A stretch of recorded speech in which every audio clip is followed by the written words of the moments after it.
So I had a couple questions real quick about those videos.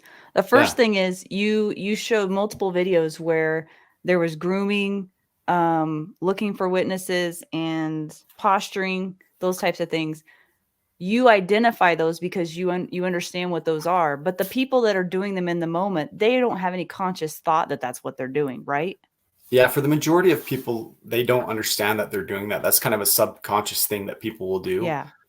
People that have trained a lot will still try not to do those things, but that's also a reason why we don't say, hey, they did this, now he's going to stab me. You have to kind of look at the whole picture and Mm-hmm. take kind of each piece into context and say, hey, is this actual attack, or is this person just maybe have an itch on their face, or maybe they saw a Yeah. buddy.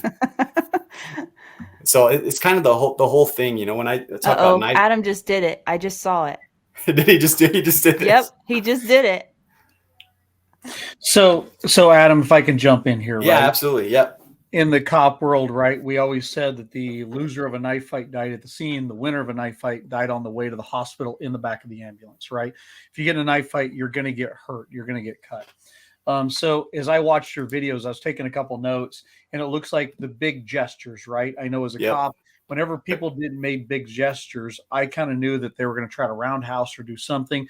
So could we say that's one of the things you're talking about? If we see gestures off to the side, it tends to pull the attention. That's probably an indicator. Another one is face touching.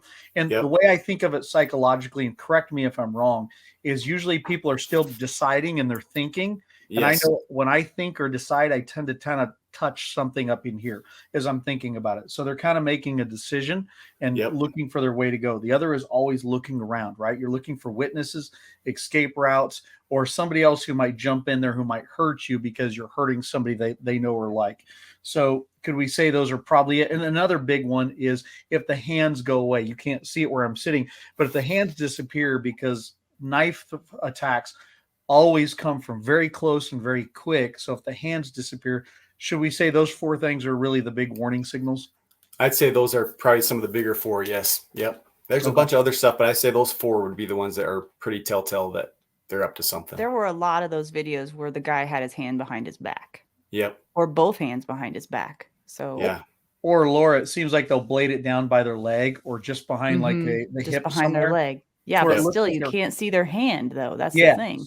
So if their Right. hand disappears, that's a clue something is coming. Yeah. It might be pointy and sharp.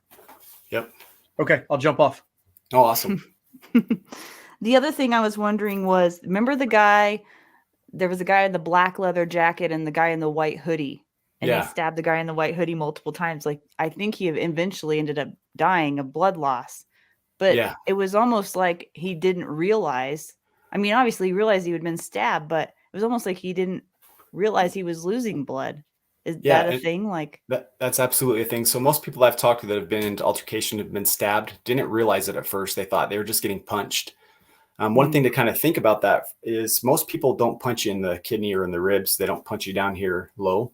It's Mhm. usually if they're punching us to the face a lot of Mhm. times. So that might be a clue too, is like, why am I getting stabbed down here repeatedly? But yeah, a lot of the people that I know that have been stabbed did not realize it was a knife until they couldn't step with the leg, or they felt something warm and wet, or they lost use of their hand. A good friend of mine who actually I got to train after he'd been in an altercation. He was in an altercation where the gentleman went to stab him. He did a wrist tie. So he basically grabbed on the guy's wrist. When the guy pulled back, it cut off these bottom three fingers of his hand. Again, he didn't realize that his fingers had even been cut off at that point until he tried to grab on and was like, something is weird here.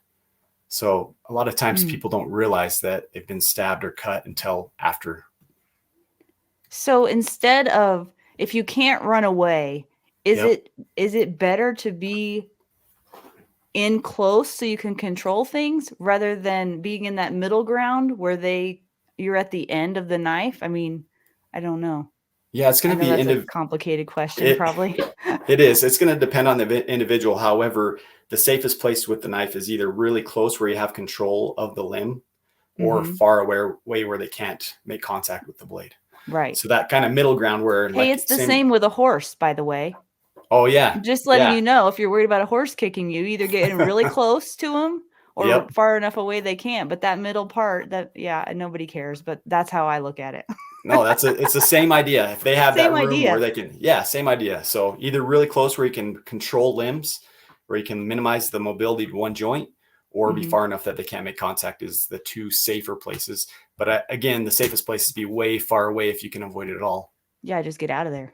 Yeah. So I want to jump back in on here because you said something really important.